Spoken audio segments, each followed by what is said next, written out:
We're today joined by Edwin Henderson, the grandson of the grandfather of black basketball, E.B. Henderson. First of all, thank you for taking the time to sit down and talk with me. My pleasure. Thank you. Pleasure's mine. For those who don't know, you and I, our paths have crossed in multiple venues, especially at Capital One Arena. And I'm excited to talk to you today about this book in particular, the author of The Life and Times of Dr. E.B. Henderson. What was the providence of this, the impetus? What got this idea started?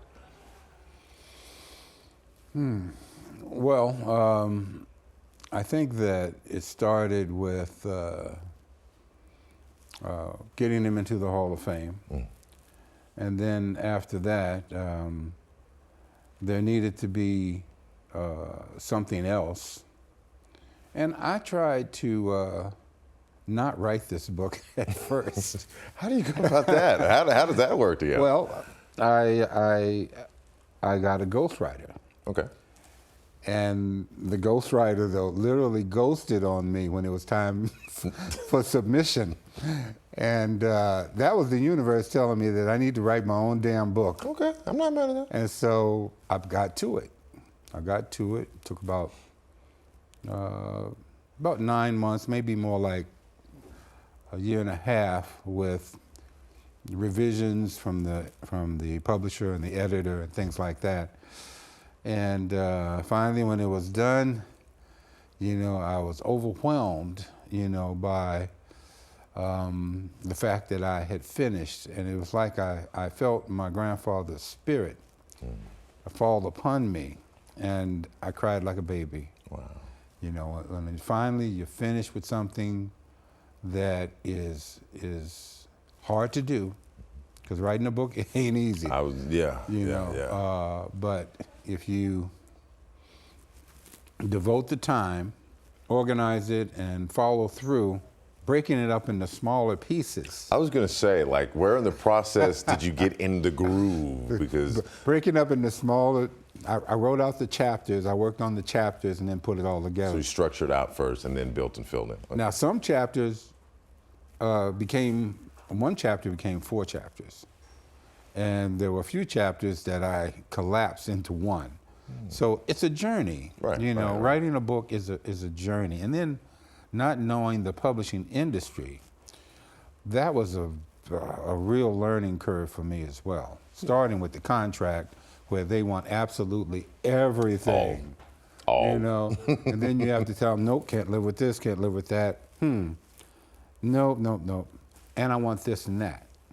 And so I navigated through it, and I got a pretty good deal, I think. But if you go through a publisher, the publisher gets the lion's share of it all. Yes.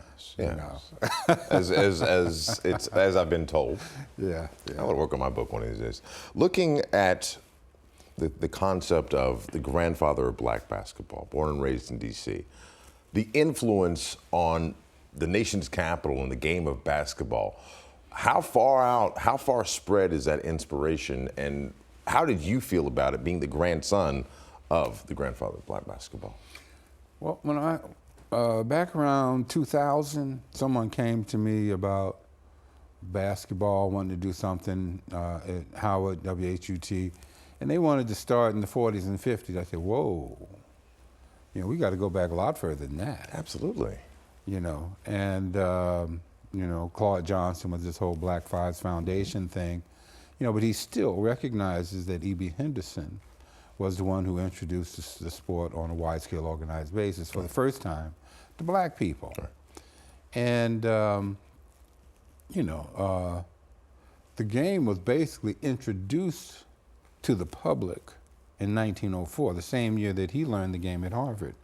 It was introduced at the St. Louis World's Fair, which also hosted the 1904 Olympics as well. And he learned the game when it was first introduced. He learned the fundamentals, brought it back here, and then he became the first African-American male to be certified to teach physical education, which was a relatively new subject around the turn of the 20th century. And he started a massive intramural program within the schools. All the schools had teams, and they played against each other. And so he was teaching black folks how to play basketball. And then he started the first black athletic league, the Interscholastic Athletic Association, in 1906. But then he also started the first school league, the Public School Athletic League, the PSAL, in Washington in 1910. Now, this was the first time that a black school system, which D.C. was, because it was a segregated D.C. colored schools. That's what it was. Until 1954, with Brown v. Board of Education. Absolutely, I remember that, yeah. And when he started the Public School Athletic League for blacks, the white schools didn't have a public school athletic league. So he was ahead of them. And in New York, there was a guy named Luther Gulick who started the Greater New York Public School Athletic League in 1903. But through the Organization for Physical Educators, who had their main thing was the Luther Gulick Award, E.B. Henderson did almost everything that Luther Gulick did, but they would not give him that Luther Gulick Award. Right. Then we tried to get it to him posthumously, and they said, no, we don't give it posthumously. So, he didn't get it, but his work speaks for itself. You speak of work and the process of even curating and telling this story. What was something along the way that while you were writing that you discovered that you had not known while you were going through the process of putting this together? 100 love letters between my grandparents. What? Are you serious? Most of them from my grandfather. No, but there's a lot in there that is a book in itself, really. But, and some of it is not for public consumption either. As it should be. So I was not going to air my dirty laundry, in this book, because once you put the book out there, it's in perpetuity. I was going to say that's out of your hands at that point. So but there's a lot of things that I discovered about Washington, D.C. history as well, particularly sports, which is a chapter in the book as well, going back to horse racing. Okay. The Washington Jockey Club had a horse track in eyeshot at the White House between 17th and 20th Street, right there on Pennsylvania Avenue. And there's so much sports that's been here in this city, okay? And I tried to talk about more than just basketball in this book. This book is really about African-American history and civil rights history between Civil War and civil rights in the Washington area. Wow. Okay, going back to the Civil War and the contraband camps that were along U Street, which then turned in, actually U Street was called Boundary Road at the time, because everything beyond U Street was rural. Yep. Okay. I'm so fascinated. It's like this is a history class that I'm just sitting in front row, just taken by all of the colors and the palette of the history of this city, that it's not just one part, that there's so many different things that connected and they all weave together. Well, my thing is context. In other words, you can't just put something out there without giving the background to it. And so I talk about how Washington became Chocolate City, starting in the Civil War, when all of the former slaves came here to Washington as refugees, basically. Yeah. And they put them in these contraband camps like the one, Camp Barker, which was right there at Vermont and Boundary Road, or U Street. And then there was Freedman's Village, in where Arlington Cemetery is. But there are a number of other ones as well. And I've been researching that part. But also, it created a synergy, because almost as soon as Camp Barker was there, Freedman Hospital was established. And then Howard University. Come on. And then Black Broadway. It all U connects Street. And grows. Exactly. It all connects. And, you had, all of those communities, LaDroit Park and Shaw and all of those, became African-American enclaves. Wow. See? Also, what was that? Also in Anacostia, the Freedmen's Bureau bought 3,500 acres from the Berry Farm and sold housing lots for African Americans to build houses. Okay? See? And that's how Anacostia, well, they called it something else too, something Dale, you know. But Berry Farms, you know, became inhabited after the Civil War by African Americans in Anacostia. Right. And then there was the Benning Road horse track where blacks could go.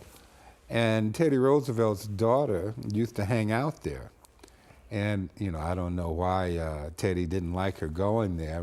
Maybe it was the fact that there were blacks there. Teddy Roosevelt passed a law to outlaw gambling in the District of Columbia, which basically put an end to that. And most people don't remember or know about the black amusement park. There was a successful black amusement park in Washington, D.C. called Suburban Gardens in the Deanwood community. And it lasted from 1921 to 1940. Wow. Okay, and then they sold all that off. And it's time. So this is a lot, the book is a lot about Washington history, okay? And, but also Northern Virginia because E.B. lived in Falls Church. So now if you look at Northern Virginia, D.C., Southern Maryland, and really almost fast forwarding to today's time, like if you could, what do you think his assessment of today's game would be? And if you could, think of any favorite players that he might have in today's NBA. You know, E.B. Henderson, my grandfather, I believe, understood how things evolved. Because even the game that he played with the Washington 12th Streeters against the teams of New York, you know, like it was a different game back then. It was a very different game. Matter of fact, he was a center, all 5'10" of him. No. At 5'10", no. He was known as the best center in the game. At 5'10"? At 5'10". But when he played, the center controlled the tempo of the game like a point guard. True. But also after every bucket, there was a toss-up, you know, at mid-court. Right. Okay. All that changed, you know. And actually in his last game, he had gotten married before they went to New York because the host team would always provide the accommodations. As it should. And so they spent their honeymoon on the road. But I don't know what they did the night before, but he had no legs at the game, and the opposing center was killing him. And he got this young, taller boy to play center. And he and Huddy Oliver, who was the ringer in the first 4 years of the Colored Basketball World Championship, and they distributed the ball. And that might be the invention of the point guard position. I don't know. See, that's a whole nother book in itself, the evolution of the game. But who would stand out to him today, though?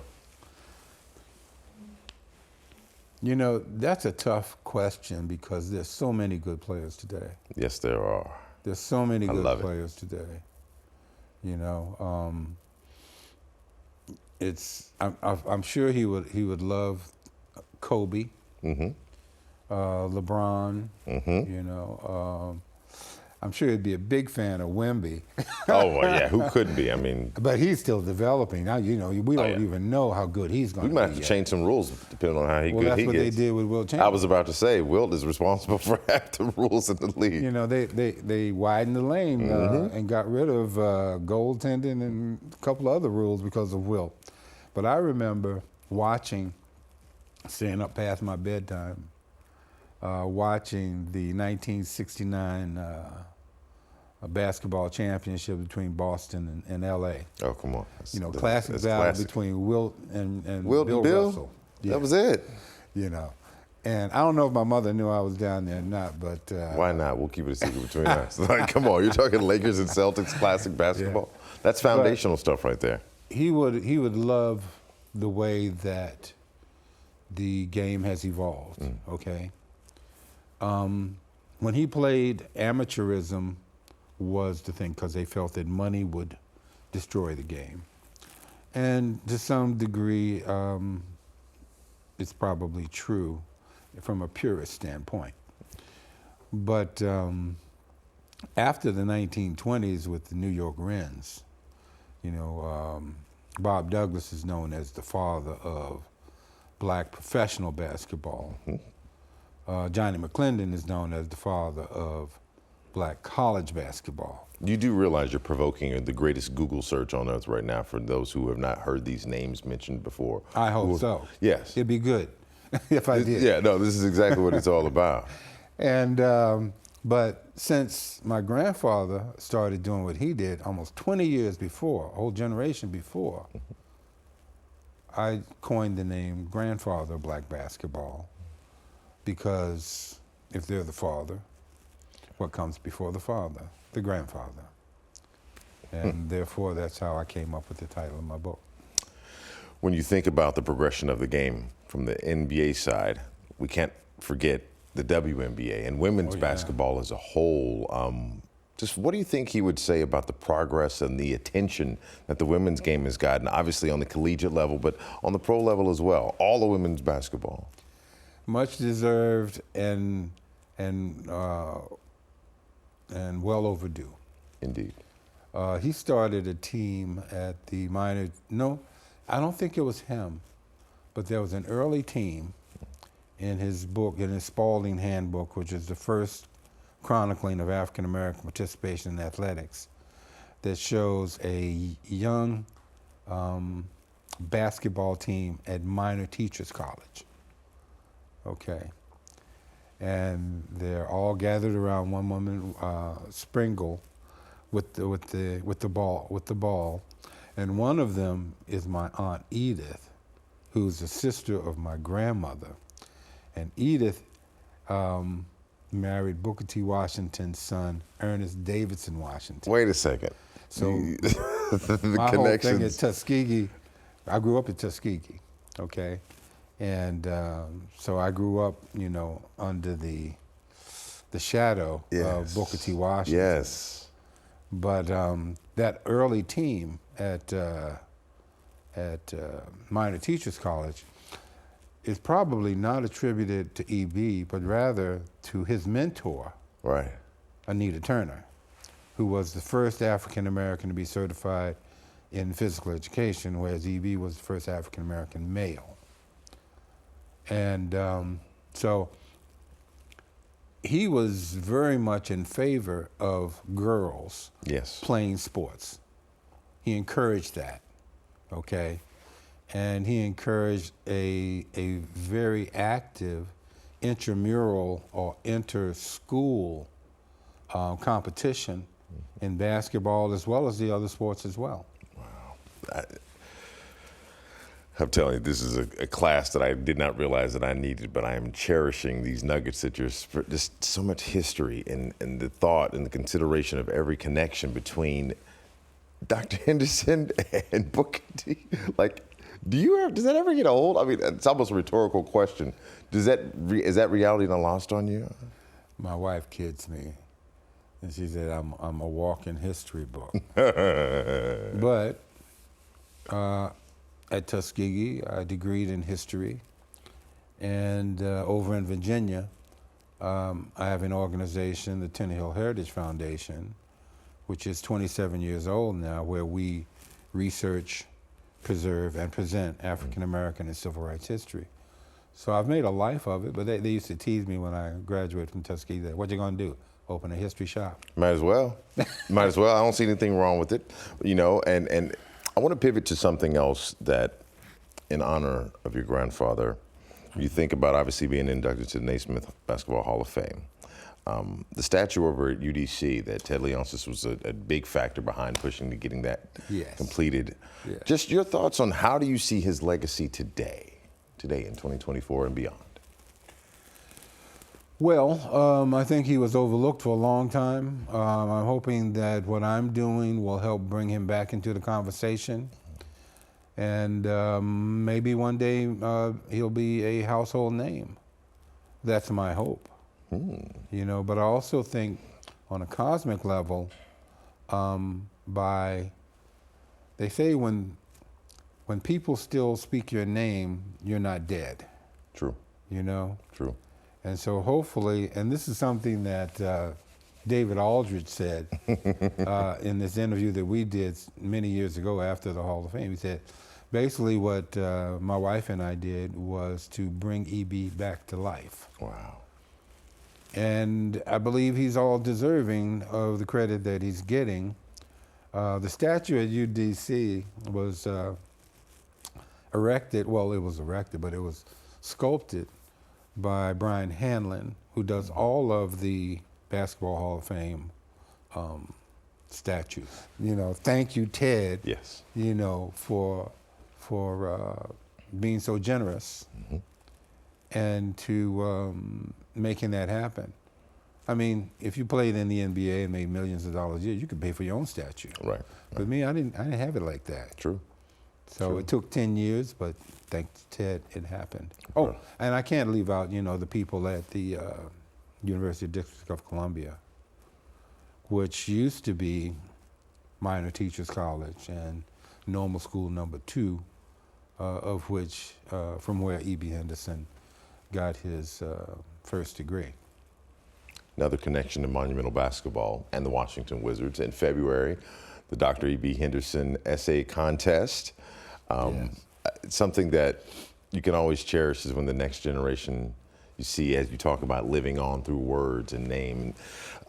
What does it feel to have your grandfather's name associated with the next generation being brought into the rich history and the foundation that he laid down? I feel quite honored.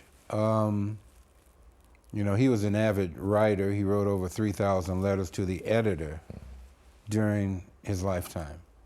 But he also wrote the Spalding Handbooks between 1910 and 1913, which were the first chronicling of African American participation in sports. And then at the behest of Carter G. Woodson, he wrote The Negro in Sports, which was the first scholarly book on African American athletes. But my organization, we've been doing a letter to the editor contest since 1997. And I was so happy for Monumental Sports and the Wizards to take it off my hands. Thank you, here you go. But it's all in love. I mean, even the Community Assist Award, for that matter, like being a part of that as well. Just so many different ways to extend and reach out to support the city with this rich legacy, the grandfather of black basketball. To me, it never loses its magic when you hear the story. Well, I'm grateful. And you know, E.B. Henderson was not he was a Renaissance man. In other words, he did many different things and was good at all of them. You know, he was a one-man band and nurturing sports here in Washington, D.C. in the early days of the 20th century, particularly basketball. He was a writer. He was a civil rights leader. He started the first rural branch of the NAACP. That was in Falls Church, Virginia, when they were trying to kick him out of his property. And they did a lot of people like that, including many of his ancestors. You know, and so